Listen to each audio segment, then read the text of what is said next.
कराची के जंगल में सीमा नाम की एक नागिन रहती थी। उसका कोई दोस्त नहीं था। एक दिन वो कराची के समंदर में पानी पीने जाती है। वहाँ मोटू और आलिया नागिन आपस में बातें कर रहे थे। भैया, मुझे भी अपना दोस्त बना लो। मेरा कोई दोस्त नहीं है। चल भाग यहाँ से, बड़ी है हमसे दोस्ती करने वाली। तुम्हारी दोस्ती हमसे नहीं हो सकती। तुम मनहूस हो, तुमने अपने माँ बाप को खा लिया। तेरी दोस्ती के चक्कर में हम भी मारे जाएंगे। चलो आलिया, यहाँ से कहीं और चलते हैं। मेरा कोई दोस्त नहीं है। मुझसे कोई दोस्ती नहीं करना चाहता है। तभी वहाँ एक चुड़ैल अपने 2 बच्चों के साथ आती है। दोस्त, डरो नहीं। नागिन रानी, क्या तुम मेरे बच्चों का ध्यान थोड़ी देर के लिए रख सकती हो? मैं खाने की तलाश में जा रही हूँ। मेरे बच्चे अभी बहुत छोटे हैं, उन्हें मैं अपने साथ नहीं ले जा सकती। अगर मैं उन्हें छोड़कर गई तो कहीं ये गुम ना हो जाएं। मैं इस बात से डरती हूँ। तुमने मुझे दोस्त कहा।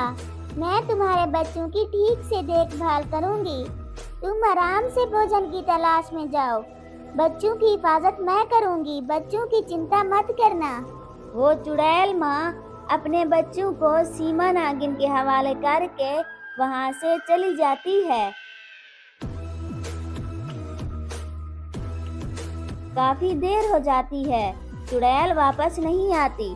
तब चुड़ैल के बच्चे सीमा नागिन से कहते हैं, आंटी, बहुत देर हो गई है, अम्मी अभी तक लौट के नहीं आई।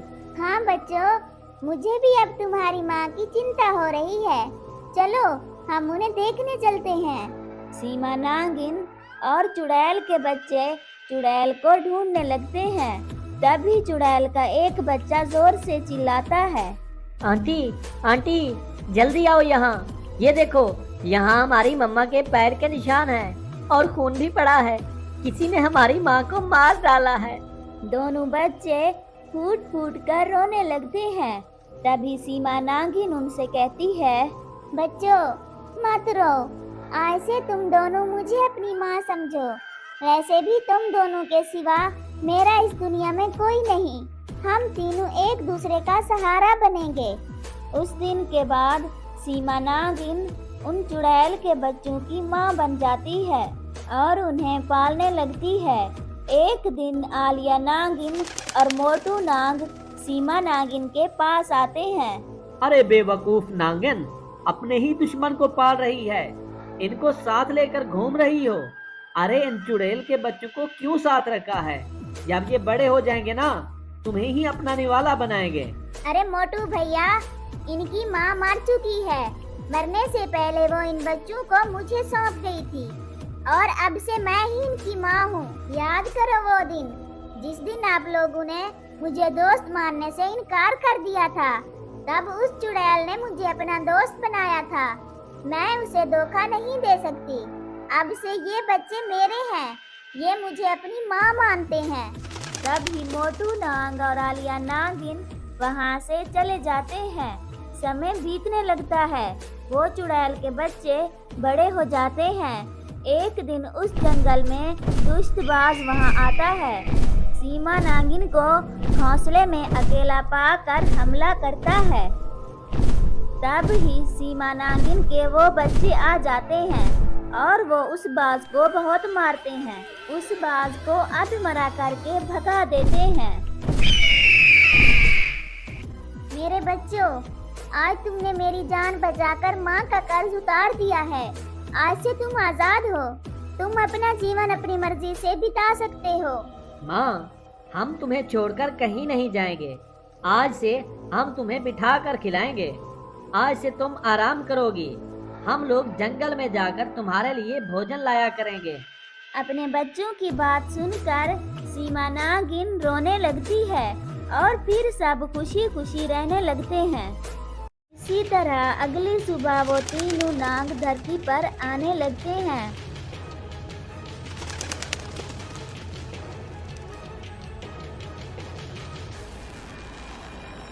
जब वो धरती पर पहुंच जाते हैं तो सांवली नागिन धरती पर खूब इंजॉय करती है। उधर दूसरी तरफ धरती पर करीब कहीं एक जोगी रहता था। एक दफा का जिक्र है, नाग लोग पे मोटू नाग अपनी पत्नी आलिया नागिन और बेटी सांवली के साथ रहता था। उनकी बेटी सांवली नागिन को धरती देखने का बहुत शौक था। वो धरती पर आकर इंसानों को देखना चाहती थी और वहाँ पर घूमना फिरना और सैर से लुत्फ अंदोज होना चाहती थी। बेटा, खाना रखा है, खा लो।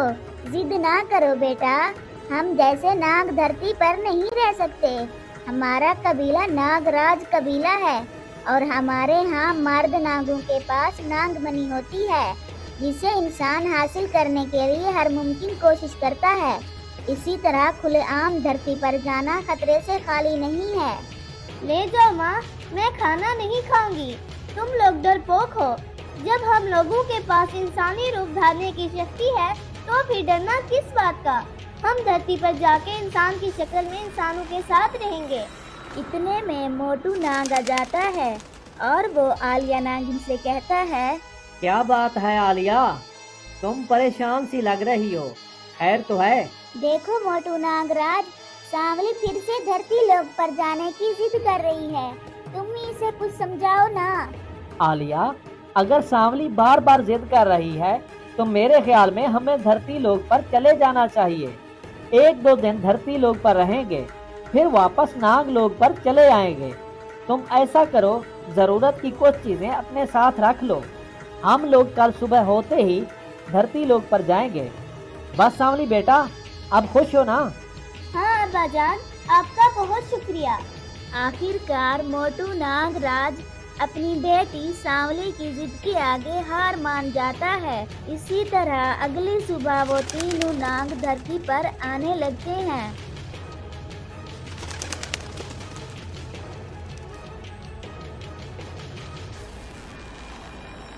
जब वो धरती पर पहुंच जाते हैं तो सांवली नागिन धरती पर खूब इंजॉय करती है। उधर दूसरी तरफ धरती पर करीब कहीं एक जोगी रहता था जो कई सालों से नागमणि की खोज में था। मुझे नागराज की खुशबू आ रही है। मुझे लगता है वो कहीं मेरे आसपास है, पर वो मुझे नजर तो कहीं नहीं आ रहा। मैं ऐसा करता हूँ, बीन बजाता हूँ। वो जहाँ कहीं भी होगा वो मेरी बीन के वश में आ जाएगा और फिर मैं उससे उसकी नागमणि छीन लूंगा। ऐसा कहकर वो जोगी बीन बजाने लगता है।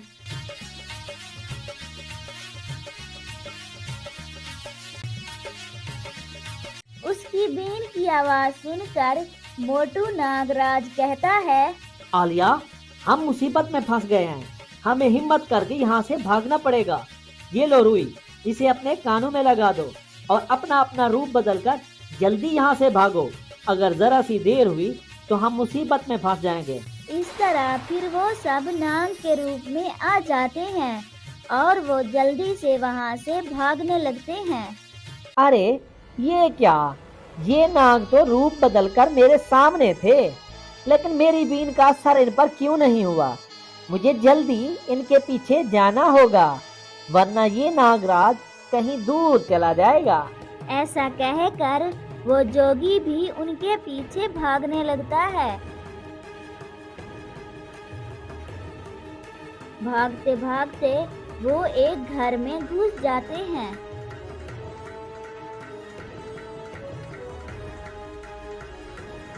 अरे कहाँ गए हैं? अभी तो यहीं थे, लेकिन फिर वो कहाँ चले गए? मुझे उनको यहीं तलाश करना होगा।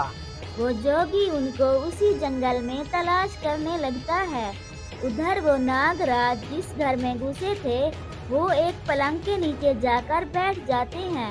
वहाँ पर एक लड़की अपनी माँ के साथ सो रही थी।